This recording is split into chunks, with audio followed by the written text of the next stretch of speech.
This is Twit. Bandwidth for Know-How is brought to you by CacheFly. Today on Know-How, taking video with your phone, and how to action cam.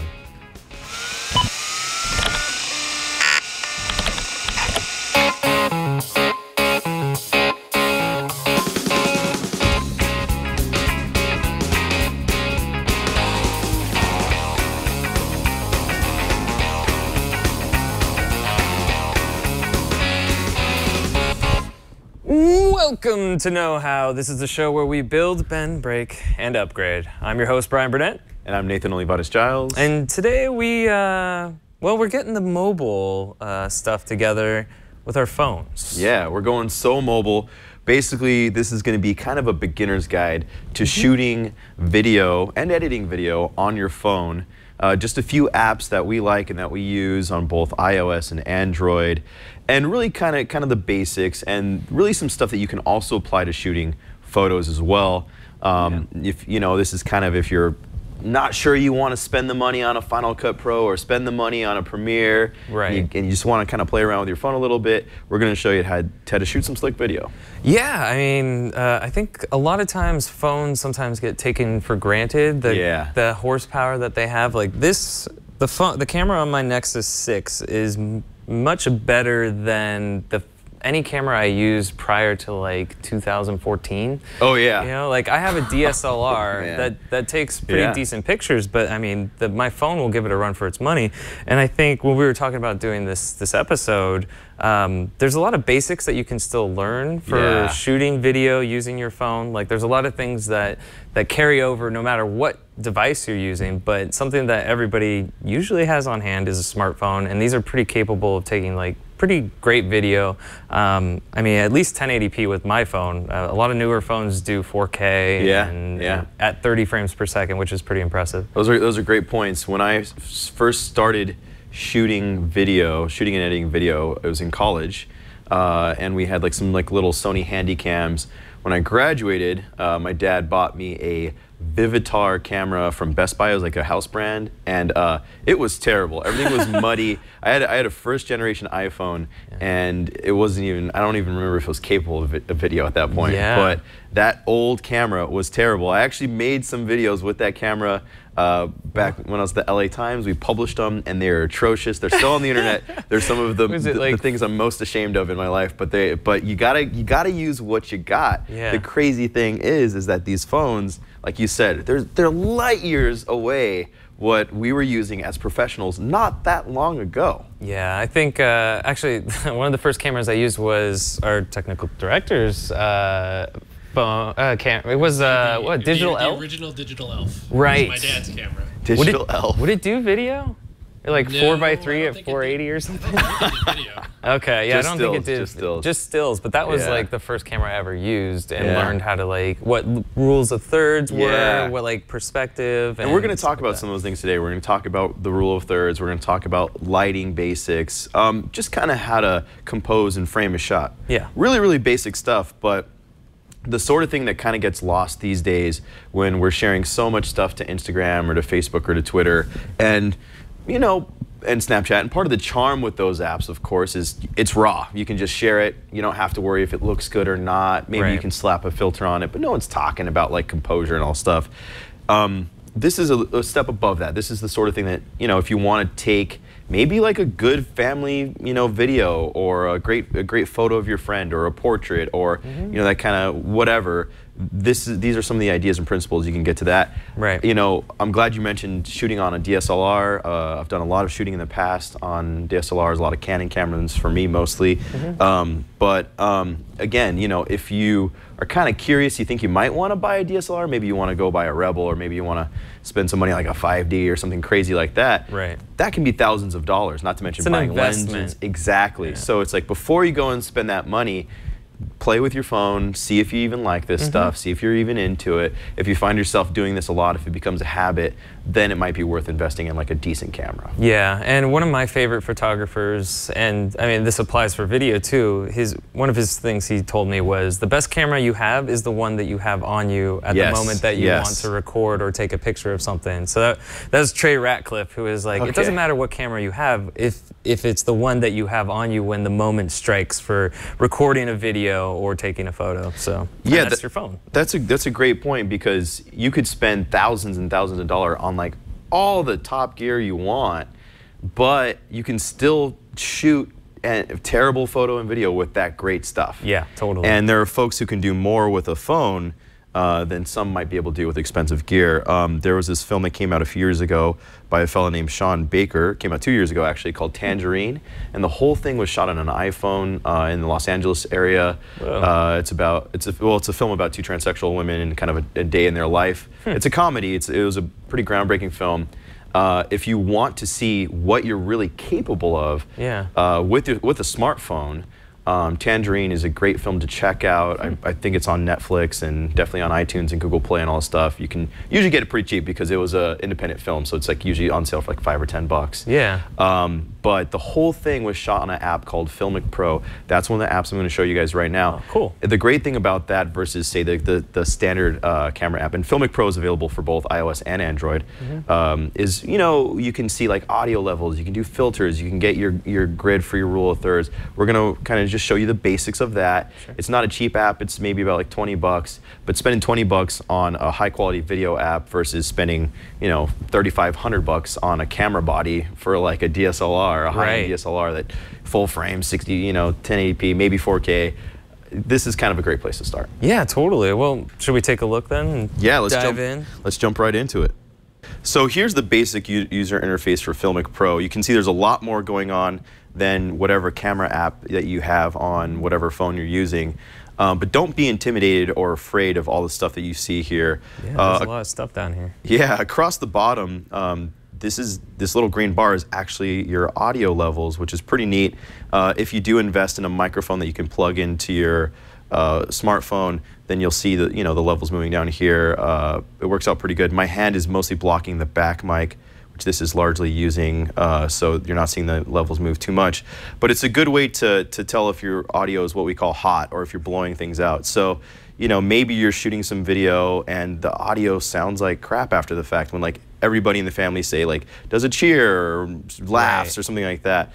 Usually you'll see this bar at the bottom go into a red color. That means things are kind of being blown out. And yeah, if you see it bouncing off like over here. Yeah, and with this you can actually get in there and even see like a histogram of things if you'd like as well. There are a lot of different options for this little menu bar, which is pretty great.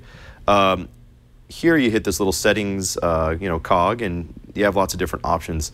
We're going to turn on what's called a guide, and it might be a little bit faint here.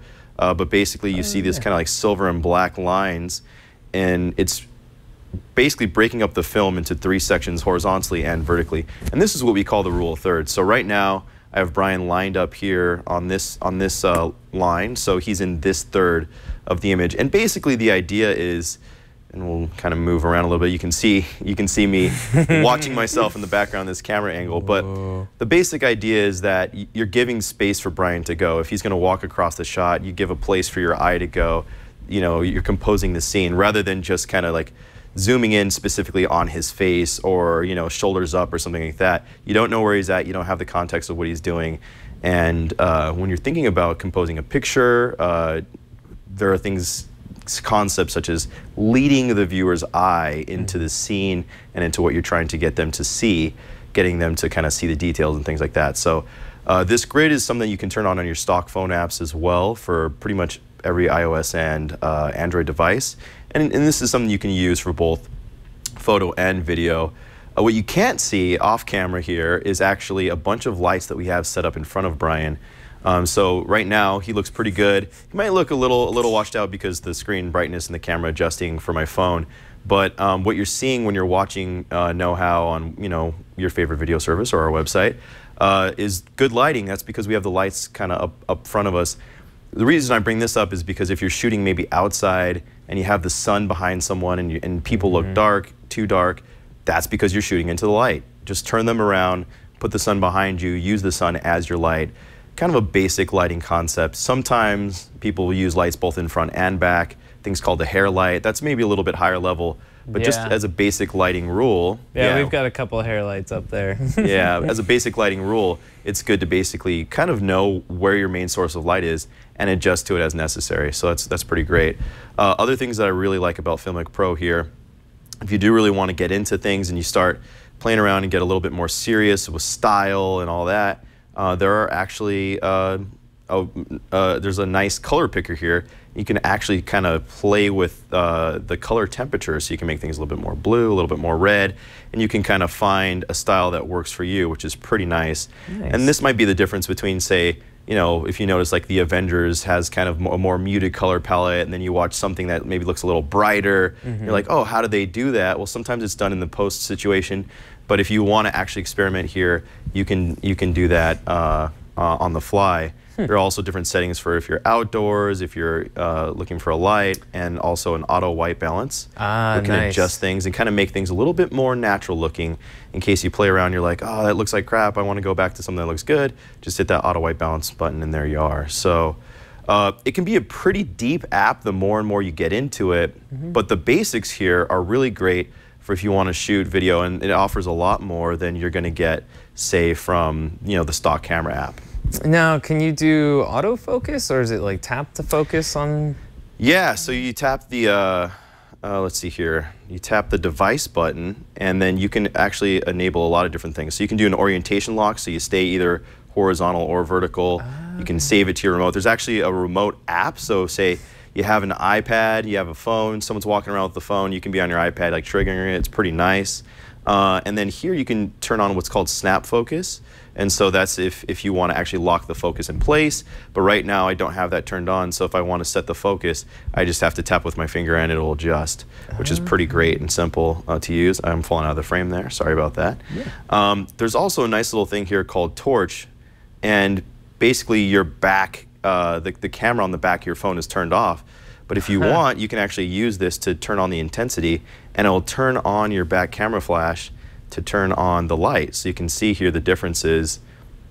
And this gives you a little bit of an onboard light, so to speak, if maybe you're shooting in a dark situation and you wanna play with that a little bit more. You can see the differences here in different intensities. So if before you go and spend money on a light for your phone or a camera, this is kind of a good way to even play with it and understand what that means and what, if that's good for you or not. There's also a stabilization mode you can use. And if you are using a content management system, if you're using something like Premiere Pro or Final Cut, you can actually go in here and label your scenes and your takes and say, okay, this is for the know-how the movie, know-how Padre Strikes Back, The Revenge of Ryan, whatever you want to call it, and you can put that kind of stuff in here too, which is pretty great. So there's a lot of really awesome, like I said, it can be a pretty deep app once you get into it. You can even adjust the frame rate as well. So that's cool. Yeah, there's a ton of great options. And like I said, that film Tangerine that was shot entirely on an iPhone, the app that they actually used was this one, Filmic Pro. Like I said, it's available for iOS and Android. It's $20. It's not cheap. But if you're saying, hey, you know what, I think I want to get into a little guerrilla filmmaking. I think I want to see if this works. Maybe you're trying to do that passion project, or like I said, the family weekend movie for vacations or whatever. It's a great option and a great place to start either way. Yeah, no, that's a lot of software to pack in such a small package right there. Yeah, it's pretty elaborate. I mean, there's so many features here that I have used on my DSLRs in the past, and so many that I wish I had on my DSLRs in the past. And it's all just in an app, which is pretty great. It's fairly sophisticated stuff, all things considered. But what I like about it is the user interface is simple enough. So if you see all these things, you're intimidated, you're not sure what to do, just go on and turn on your grid so you have your rule of third, you can understand composure, think about your lighting, and then just press record, and there you go. And then start playing with it again, retake a scene, just kind of experiment with it, see what works for you, see what you like. And over time, as you start digging into it, there will be more and more. And then you can also save your stuff to your camera roll, or you can keep it in the app, whatever works for you. Okay. So there are good options there too. So now that if you have video recorded on there, what do you use to edit it? You can't. Is there anything in that app to edit with? Yeah. Well, in fact, I'm using. There are different options. I've been using an app called LumaFusion lately. iMovie is another great choice, and Adobe Clip. You're going to talk a little bit about that one later. You know, in the past, I've mostly been using Final Cut Pro and also playing with Adobe Premiere as well. But these are great mobile options. Now I'll move back to the desk so you guys can see that. Come on back.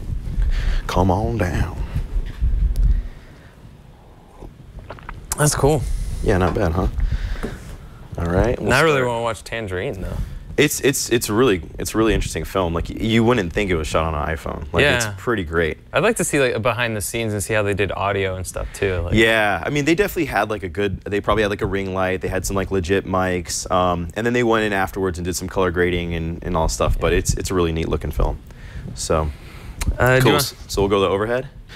So here in this video folder that I put together for this episode, let's start with iMovie. It's if you have an iPhone, it's basically a free app. You just go to the App Store and you can get it. And it is one of the more simple ways to get started on video editing. It's not necessarily the best or most robust tool once you get deep and you start getting into it, but it's a great place to start. Again, these are the basics. These are the things you want to be playing with to see if you even like this stuff before you spend the money on some of the big boy apps. So here with iMovie, it's real simple. Basically, you can create a project, and I created a little test project for us here, and then you can add in different video clips. I was recently at a little art gallery event that some friends threw. There was a rapper in the patio back there. Nice. And I just kind of lay this stuff down. It's real simple. Basically adding a clip, you just hit the plus button. You go into your video and photo section from your camera roll, and you can just take whatever you'd like. Real simple. So I pull these in from my camera roll, and it's just a basic timeline. You can just kind of drag and drop stuff as needed if you want to move it around. Oh yeah, and then there's the basically two triangles together. Does that represent like a crossfade, or is that just? Yeah, exactly. That fades from one to the other, and there are a lot of different options to play with if you want to go from a dissolve, if you want to go from like a straight up swipe from one video clip into the next. You can see the different options in real time. So it's a really fast and easy way to play with whatever it is that you want to get into. And it's a really nice, like simple kind of tool to do like the basics of video editing.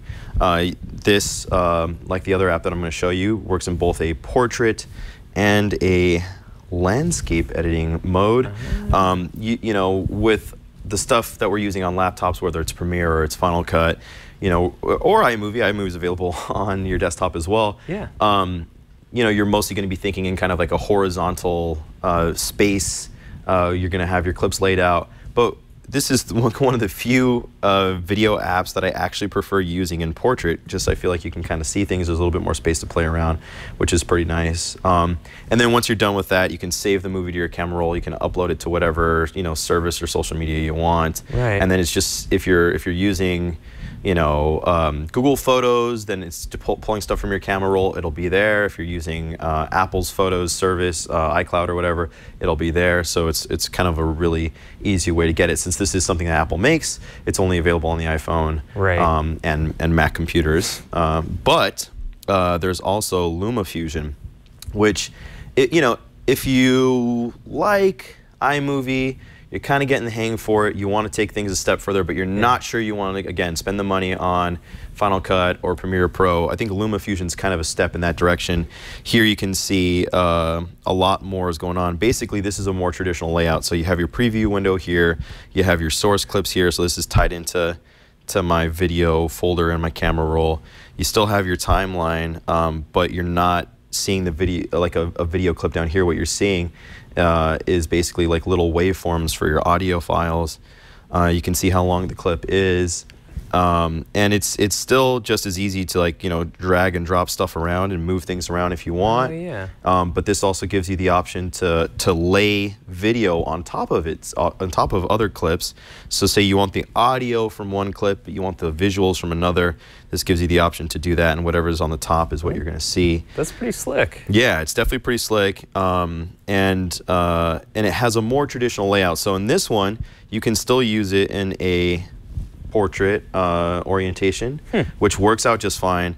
But I think this one versus iMovie gives you a more traditional look for a landscape orientation. Now, these work on iPads too. Right. But if you just want to do something quick and on the fly, this is actually going to offer an interface that is going to mimic what you're going to see on those apps like Final Cut and Adobe Premiere.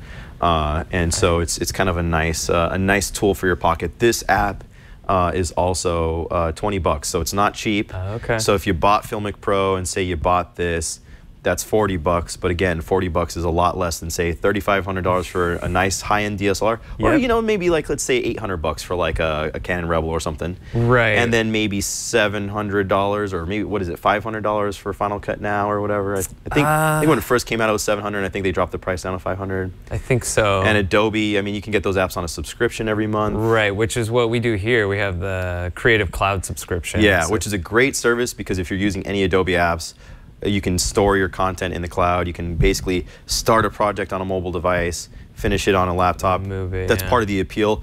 Doesn't always work out that way in practice, but it's a really great service overall, I feel like. Yeah. And it's getting better. They're adding updates. They're adding new features. It's actually come a long way from when it first launched. But even that, that's, I think, at least $10 a month or something. I think it's like 10 or 12 bucks a month, but it's a lot cheaper than just buying the program outright. Yes. And then you continually get like the newest version. And, so you don't have to spend like, I mean, not that long ago we were spending what, like $1,500 every 3 years for a new version of Photoshop, or a new version of Final Cut, or a new version of whatever. So the subscription world that Adobe is, you know, pushing users to with the Creative Cloud, if you always want the latest, greatest software, it's not a bad place to be.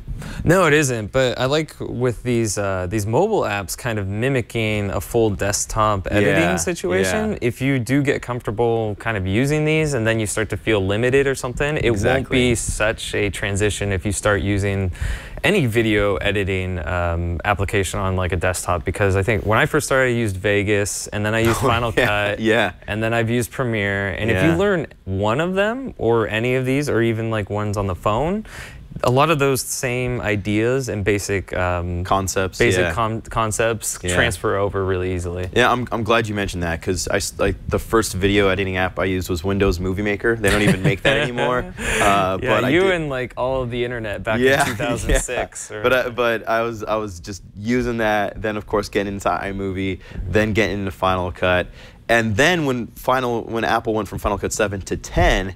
The user interface was totally different. A bunch of my video editing friends were like, "This is blasphemous. I'm never going to use Final Cut again." You know, people started going into Avid. People started going into Premiere in big ways. And so I gave Premiere a shot, and it felt so much like Final Cut 7. It was very familiar. Obviously, there's a learning curve, and there's a little bit of an intimidation factor. But then you get into it, and I kept up with Premiere and Final Cut over those years. And there's a lot that's different. There's a lot that's similar. You got to find your workflow. You got to find the apps that work for you. But you know, if you go from iMovie to LumaFusion to Premiere or to Final Cut, it'll be a lot less jarring than if you went straight from, you know, iMovie into Premiere Pro, and then you're like, whoa, this is totally different. You know? Well, like we were talking about with the Adobe stuff, though, the one I've used a fair bit on the phone is called Adobe Clip. And it's a great app. If you're already in like the Adobe ecosystem with Premiere and stuff, it's a good one to try out, and it's on iOS and on Android, unlike iMovie, you know. But oh, I've got some notifications here I'm gonna clear. But if you want to go to the overhead, I'll show off that app. Where did I hide it? Oh yeah, it's at the top. So This is one that I like to use for my phone when I just want to like throw a bunch of clips together. Don't send a crash report to me. Because sometimes like I'll record something on my phone and it's kind of a pain to then upload the video so then I can edit it on my desktop, and it's just some simple clips that I want to throw together. And in the case of one of the videos that I made, it was me and Padre. He was filming me trying to put the water jug onto the water cooler. And so he had a video, and then a coworker of ours was also taking a video. So then they both sent me the video clips, and I downloaded them to my phone, and it was easy enough just to throw like the 3 clips together that I have down here at the bottom. And suddenly you have a little sequence. You have you grabbing the water bottle, you have you putting it down, you have you celebrating after the fact. Yeah, exactly. Yeah, celebrating. I'll show you the finished product. I exported it, and when you export from the app, you can either save it to your gallery or save to the Creative Cloud or publish and share. You have a few options of what you want. Or go directly to YouTube if you're feeling that great about it. Yeah, which I'm never confident enough just to send something straight to YouTube like that. Yeah. But if you're using the Adobe Cloud stuff, it'll upload to your portfolio that you kind of have, and I think. Let's see, if I go to the website, if you flip over to my laptop, Al, it's like assets.adobe.com, and you can basically share your stuff here and then grab them from a different computer or something. So there's some drawings that my brother did when he uploaded this stuff. Those are fantastic, by the way. Yeah, he's very, I know, right? Like we did our own drawing thing, and then thanks, Greg, for making me feel bad. But let's see. Premiere Clip. So if you do use Adobe, you can upload this and view it here. So this is one of your source files, and then I saw you had another folder that said Premiere Clip Export. So this is where like your original files exist, and then export is where the finished product, if you feel like it, is there, which is nice. You know, sorry to interrupt, but all of these apps are what is called non-destructive editing. So as you're going in there and you're shortening a clip, you're playing with the audio levels, whatever, your original source files stay intact, which is really important to know, because don't feel bad like, oh, I don't know if I want to alter this, like am I going to mess it up? You're not going to with these apps. The source files stay intact. In this editing environment, you're able to manipulate things as you want. And if you make a mistake, you can usually undo things, or you can just scrap the project and start over. It's going to be okay. But feel secure in being able to just play around and learn as you go. Yeah, don't worry about losing or writing over something that you already recorded. Like that won't be the case unless you specifically delete those files later, but I don't see why you would. But if you go back to the top shot, you can also see basically the audio levels there on the clip. You can quickly like move it around by holding down, pretty much like the other apps that you showed. You can change the different transitions, but also if you want, that's to share. You can throw in an audio. You can do audio fade in, fade out. Nice. Smart volume control. So if you, it'll be increased or decrease the audio so that it's consistent. Because there's nothing more annoying than like turning up the volume when you hear a clip is really quiet, and then like something happens and it gets really loud. So if you have a clip that has these highs and lows, you can kind of negate that by turning on smart volume, and it'll try and keep the volume at a consistent level. That's pretty great, because editing audio is still one of the toughest things for me. I feel like I've called it in the past from folks I learned from, sculpting audio, really making sure that all the audio sounds easy. It's kind of nice, to hear in this app. It'll do it for you. It's somewhat intelligent. And then, later on, once you kind of get more of a feel for these things, then you can take your own tact on editing and balancing audio levels. But it's nice to not have to worry about that out the gate here. Right, and a lot like Instagram or whatever your filter app of choice is, they have a bunch of different ones that you can just throw on real quick if you want to kind of stylize it. But also if you're throwing some clips together and you want to put some music underneath it because it's quiet audio or something, there are some stock songs that you can use, none of which are terrific, but there is also the option to lay down one of your own tracks or something that you have saved to your phone. I don't have any music saved to my phone because I was really hoping everything. you had the Benny Hill song in the background to lay under this. Typically I would. That would have been pretty good. I feel like that would have been perfect. I feel like I really missed an opportunity with that. But I did export this video and I sent it, I put it on the TriCaster, so if Alex wants to play that, we'll see how it came out. See, you remove the sticker. That's how It doesn't stand a chance. Just, It's the diabetes mix. The diabetes makes it very difficult to remove. always blame the diabetes. Then you have to hold it over your head. Yep, thought I was gonna be all cool showing off my water cooler skills.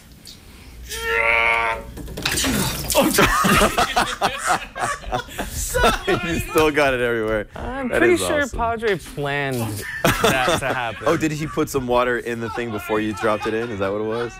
He claims innocence, but there is like a little bit of water left in there, which I wasn't aware of. Padre's a prankster. I could see him doing that. I could see him setting you up. He seemed genuinely surprised, but I still was surprised watching it. That's for sure. But no, so these mobile apps are great for if you have a few camera shots, a video that people just send you, and you can throw those clips together. You don't have to like pull it down onto a computer and export it. And so good, so good. And as you saw from that clip that you put together, it looks pretty clear. It looks pretty crisp. Like it sounded good.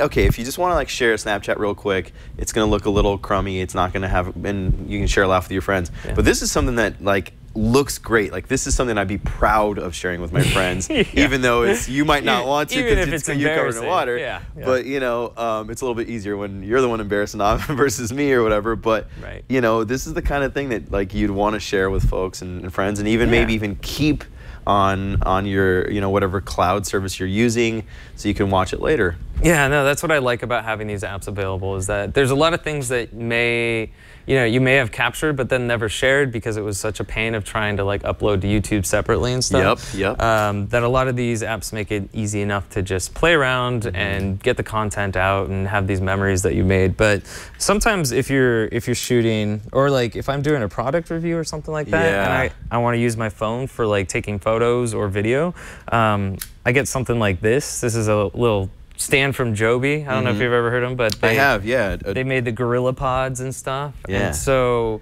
these are great. These are great. And this is the sort of thing that you could easily like fold up really quickly, throw in your backpack, throw in your purse, whatever works, and kind of take with you on a vacation, but also like leave it home.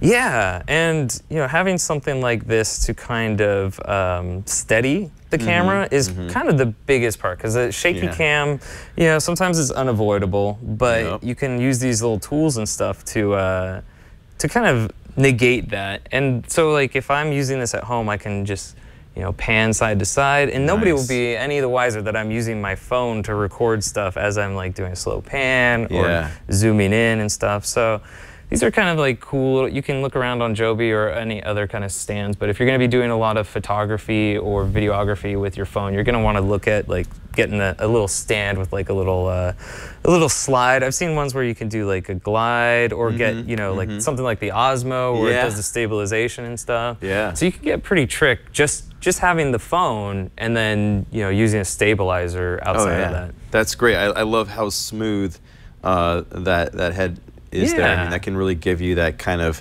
that look as though you have that big expensive gliding track for your camera or something. Yeah, I like using these a lot. So I think we've pretty much covered the basics. We've given you a few ideas for apps that you can use to edit the video that you take, a few tips to shoot that video, like lower thirds and white balance and stuff like that. And now that you have those tools, people should get out there, make some videos, show us how you make videos using just your phone. I'd like to see some of that. And if you have the videos, or if you have some apps that you like that we didn't talk about, or if you have some tips on shooting, other basics and principles, where would be a great place to share that stuff? Well, you could either contact us directly, because I get a lot of messages on Twitter. I think we were doing the cloud storage episode, and people were like, well, you forgot that actually Google does photos for free if you lower the resolution on them, which I thank you for pointing out. I forget who that was, but it's a good point. It was on Twitter. I'm at cranky_hippo if you want to find me on there. You're at Nate OG. Nate OG, that's me. Yeah. But another place to share your projects and things would be the Google Plus community. That's the best place to post videos and projects and things like that.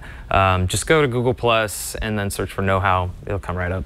Yeah, super vibrant community. There's always a conversation happening there, it seems like.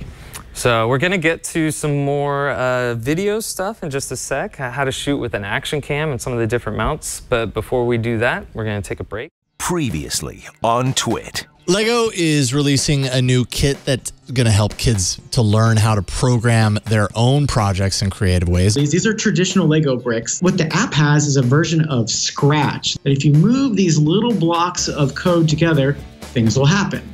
And kids figure this out really quickly. Can you program it to pick up all the Lego that are all over your floor? 2.0. It's going to have to be like a boost. iOS Today. You're in a restaurant, you're kind of thinking like, I want to see my food before it comes to the table. You want to see the food at Tavern 62? Yeah. Look at that. Oh, and this is exactly the kind of food I can eat on a fast. Nothing. So, Mac Break Weekly. Yes, The Rock did make a movie with Siri. Hey Siri, you're the best. Thanks, Mr. Big, Bald, and Beautiful. Call me Mr. Big, Bald, and Beautiful.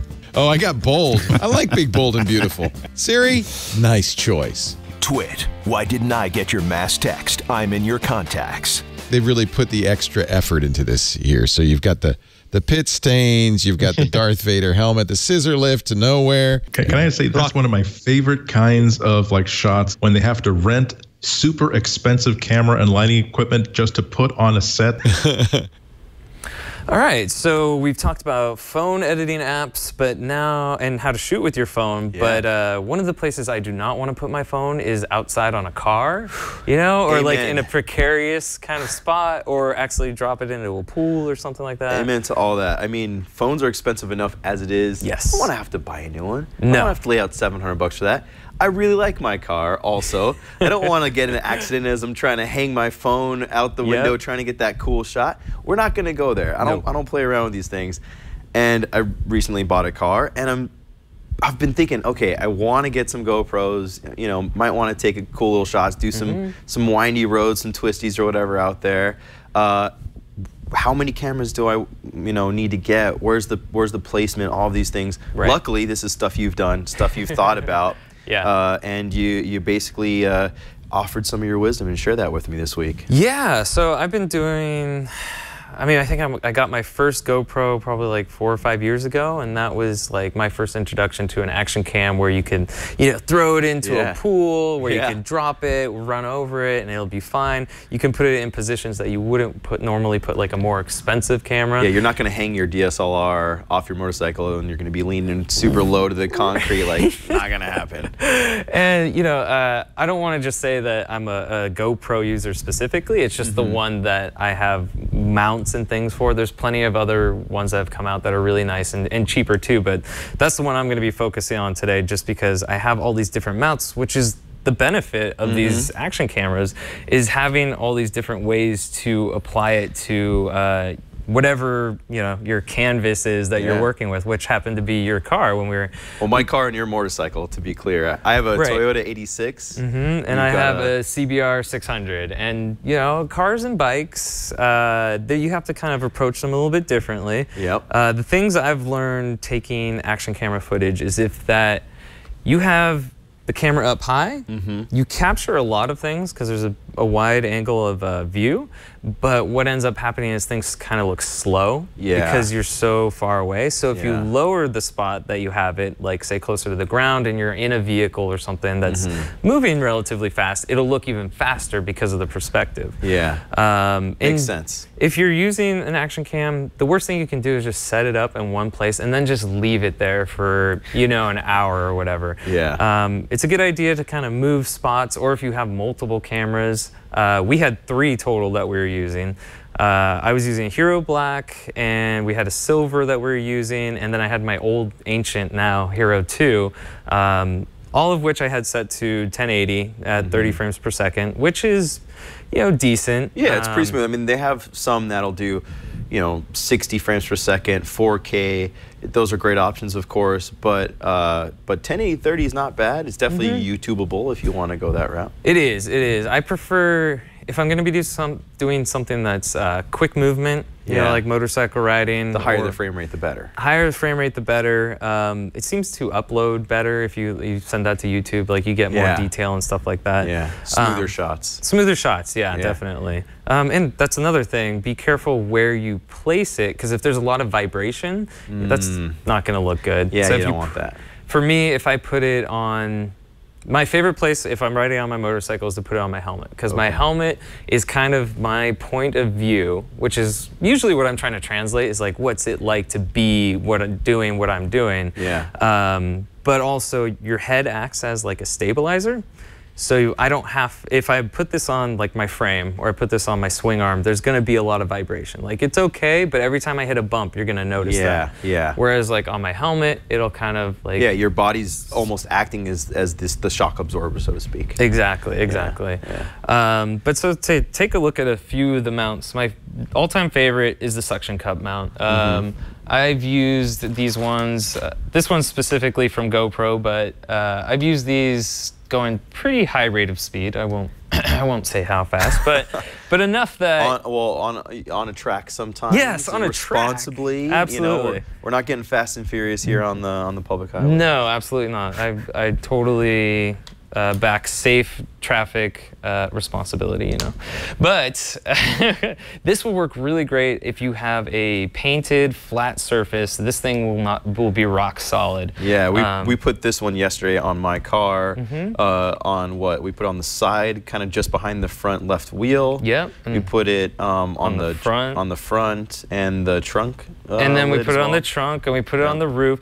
Where we did have an issue was on your trunk. It wasn't super flat. It wasn't super flat. So where you can get into trouble using the suction cup is if there's ever like a slight grade or a crease or something like that. A curved surface. Right, that breaks the suction that it has on the bottom there. That's where you'll run into where it feels solid, and then as air slowly pockets in, it lifts off. And we actually did have a couple moments yesterday where we drove, thankfully it was just a few hundred feet or like half a block or in the parking lot, and we thought this was all good, and then they fell off. And that's okay. These things are kind of built like tanks, really, and they can handle the abuse. You know, hey, the plastic might get scratched up or something. That's what it's there for. Exactly. But then to be careful about that sort of thing is the case is pretty bulky. This is the older case, so it's definitely bigger than the newer GoPros. But what I like to do is I 3D printed this cage for my GoPro Hero 3 Black. So, because when I was attaching it to my helmet or something, it was just so bulky to have the plastic cage around it. So this is lighter weight as well. Lighter weight, if you're putting it on your helmet, which I would, you know, it's enough that the aerodynamic is going to make a difference. If you have it on the side of your helmet, it's going to kind of yank the side of your helmet a little bit. But if you have it on the front, it's not so bad, and it's not so bulky with this 3D printed design that I came up with. So that works really well. And you know, if you're going to be mounting this inside of a car, this sort of small, thin cage is better, because we put it also on your windshield facing us. So we had like kind of a comedians in cars kind of look. So it's good for tight spaces that you don't necessarily have to worry about it getting wrecked. You know, like if it's outside. That's a good point. And then one of the other mounts that I have is, this is called the Chesty. All right. This is one that you would, you put the GoPro on the front here, and then it'll sit on your chest. I've used this a little bit. It's okay for motorcycle riding, but when you lean over, you basically just get a view of the tank. Not necessarily ideal. No. I've seen people take these on runs. I've seen people wear these on hikes. Yep. You know, there's a lot of different, and that's one of the things that's pretty cool about this stuff is, you know, if you have some of these, you know, and maybe you don't have a car or motorcycle like we do, or maybe you're just not into shooting those sorts of things, that's okay. They're pretty versatile. There's a lot of different options you can use them for. Yeah, well, and like I said earlier, if you don't have a helmet, but you want to use your head as a stabilizer, there's also the head.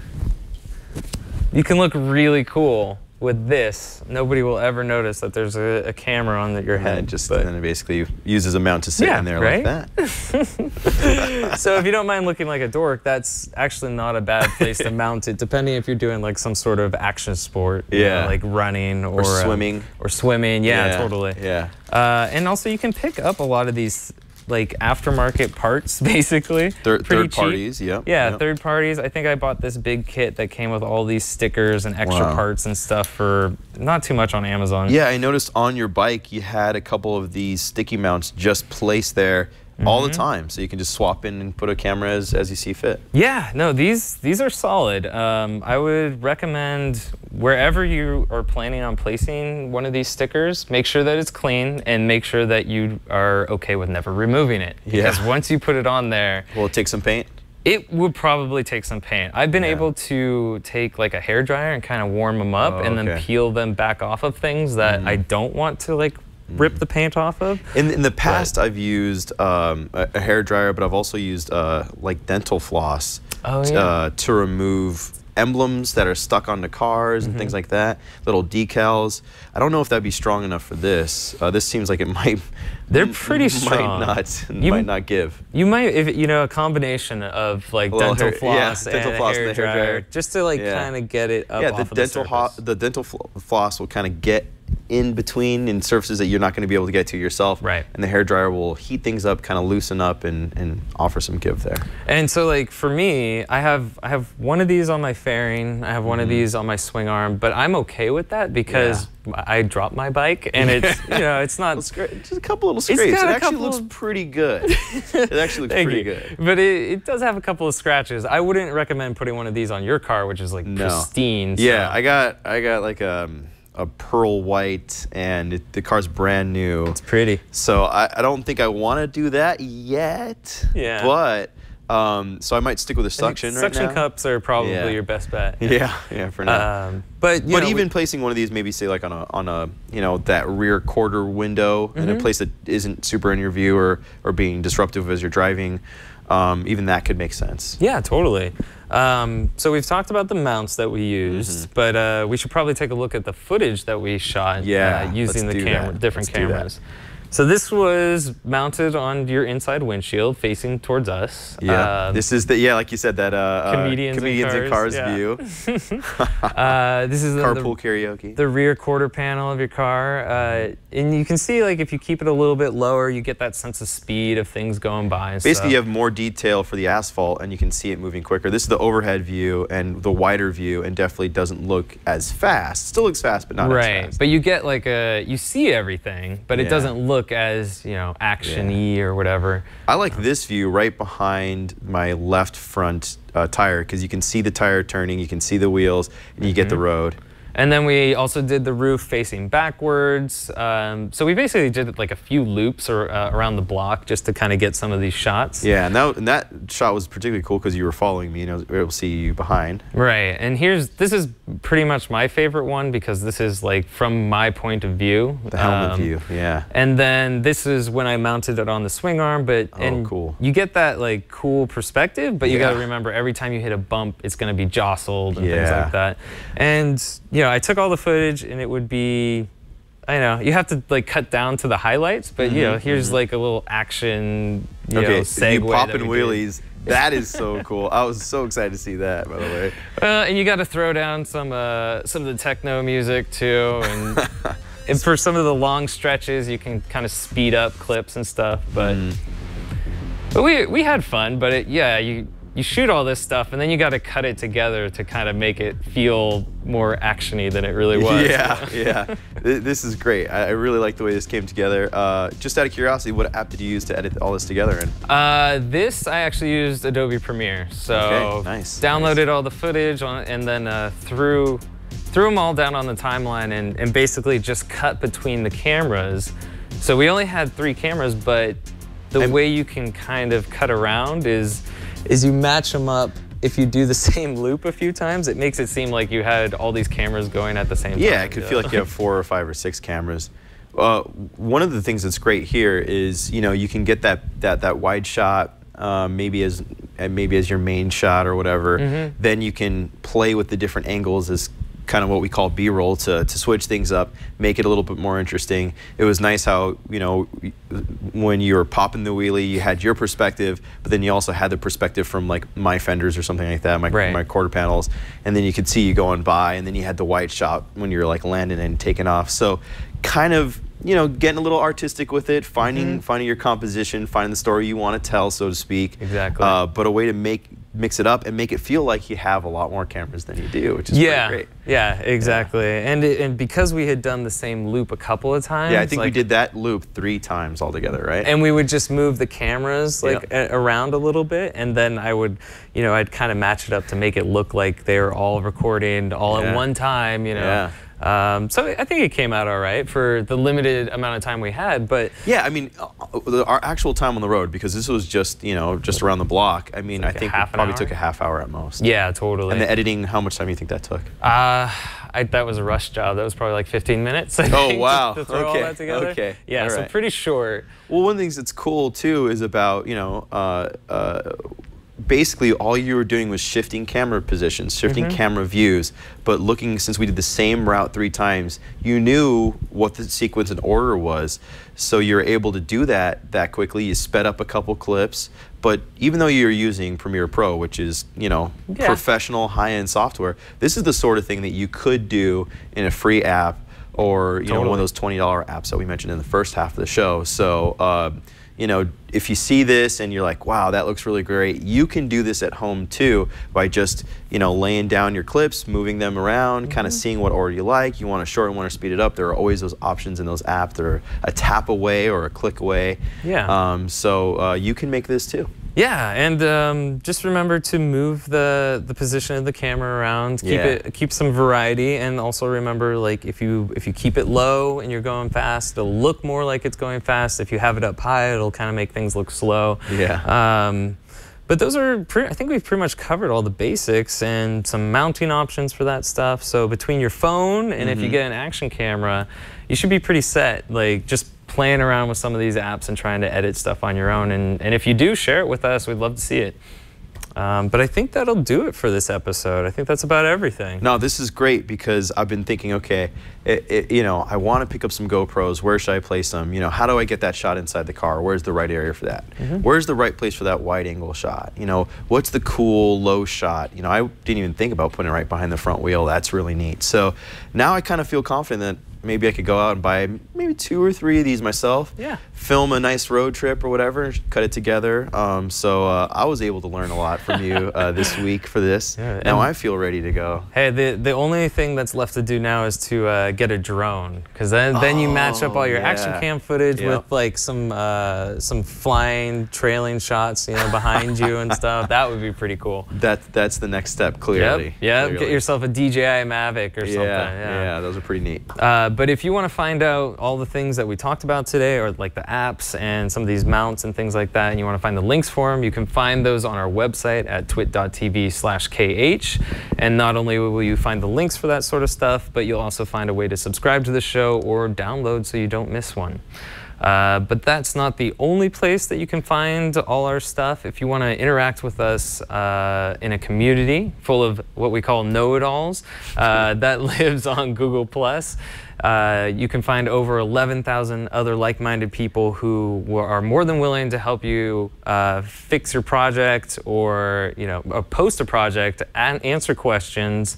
That's the place where I like to go thumb through and see how people have shown us up on some of the projects we have done. Like, I've seen some pretty cool NES cases that people have done for their Raspberry Pis. Yeah, 3D printed. Yeah. Yeah, a lot of cool 3D printed stuff on the community. Did Alex almost fall over in the background there? Yeah, he's just excited about the community. And if you've hung out there, you know how exciting of a community it is. There's always a conversation. People are sharing stuff. You can learn a lot there. And honestly, a lot of the ideas for this show sometimes start there. Oh, absolutely. And the thing is we can't know everything all at once, but when you get that many people together, there's so many, other people that can answer questions that normally, you know, would just kind of go by the wayside. So definitely check it out. If you want to find out what we're doing behind the scenes, what projects are kind of coming up in the pipeline, the best place to do that is on Twitter, and I am at @cranky_hippo. And I am at NateOG. And we have a third member of the team who sounded like he knocked something over. What? I just tripped on something. Oh, okay, okay. He was just I was coming to fix the framing on your camera. I think it's good now, right? This is much better. I enjoy this. I learned from today how to direct. See, we taught good. This is rule of thirds here. Yeah, if you want him in that like lower. This is very avant-garde of you. It's good mise en scene. I like it. But where can people find you if they want, Alex?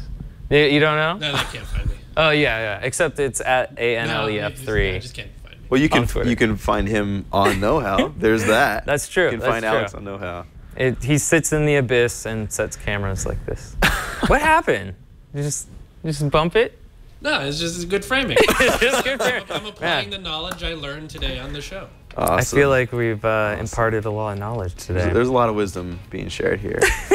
Great. Well, on that note, I think it's time to wrap things up. Let's do it. And now that you know how to shoot action videos and use your phone, go do it.